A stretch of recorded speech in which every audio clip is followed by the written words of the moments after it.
You know how it starts. It's never one big, catastrophic decision. It starts small. One location gets a top-of-the-line setup. The next one, maybe the budget's a little tighter, so you get something cheaper that, works just as well. Then you acquire a smaller chain and you inherit their hardware. All of a sudden, you look up and you're not managing a clean, simple fleet, you're running a zoo. And if you're in this business, you know this quote isn't some rare complaint from an online forum. No, this is the daily, grinding reality for so many operators in retail and QSR. It's this chaotic, cobbled-together mix of hardware that becomes a secret operational nightmare. Take a look at this. Does it feel familiar? This isn't just an inventory list. It's a map of all your future headaches. There's no single place to see what's online. There's no Update All button when you need to push a critical price change. And when a screen goes black at your busiest location, good luck. Which troubleshooting guide do you even pull up? Every single line here is its own little island of problems. So how in the world does this happen? Well, let's be very clear.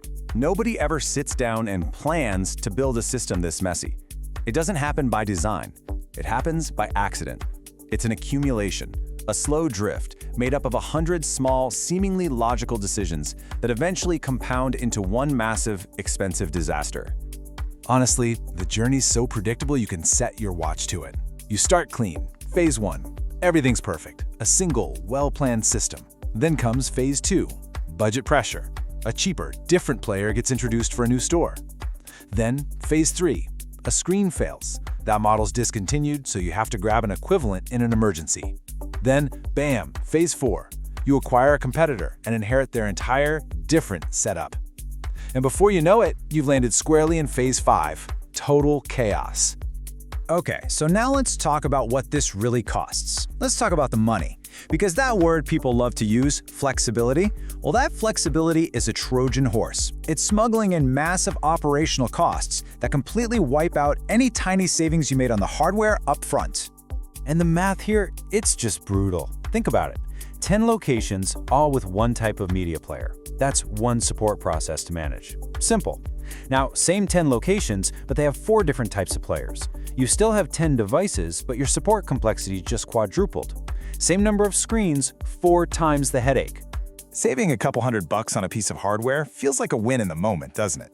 But that short-term win creates long-term operational debt.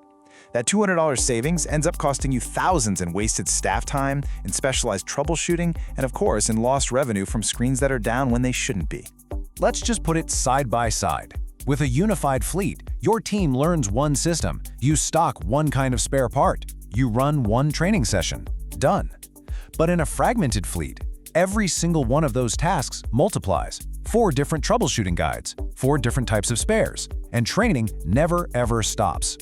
Every new device you add creates a permanent tax on your operations that never goes away. You know, the most common thing I hear from people stuck in this mess is, "Oh, don't worry, we'll unify later." Let me just be blunt. That is a fantasy. Later never comes. Why? Because the cost to rip and replace hardware that is technically working is way too high. The risk of disrupting your active locations is too great, and by the time you finally decide to do it, the people who actually knew how those old systems worked are long gone. So, fixing this, it requires discipline. And this isn't just a friendly suggestion. For any serious operator who wants to scale, it's a mandate. You need to enforce simplicity. You need one stack and one control center, period. And that solution is called the one-stack approach. The goal here isn't to limit your options just for the fun of it. The goal is to attack the real enemy, the multiplication of complexity. When you do that, your entire operation becomes predictable, it becomes scalable, and it becomes truly efficient. So, what does this look like in the real world? It means you make some firm decisions and you stick to them. You pick one approved media player, one display brand, one content management system.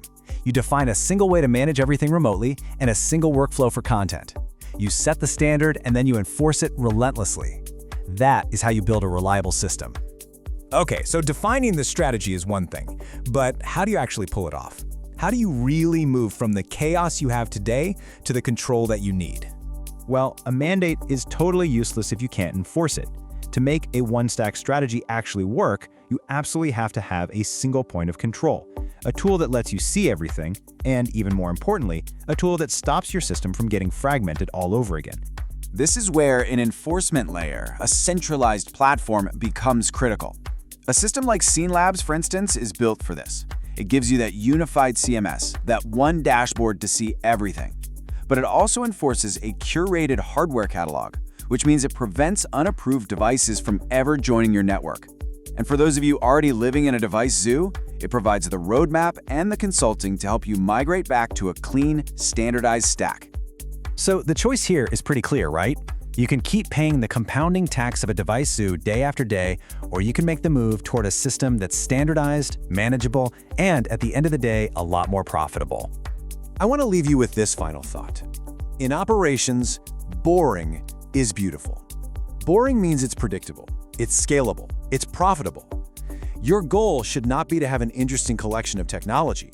It's to have a consistent infrastructure that just works so you can focus on running your actual business.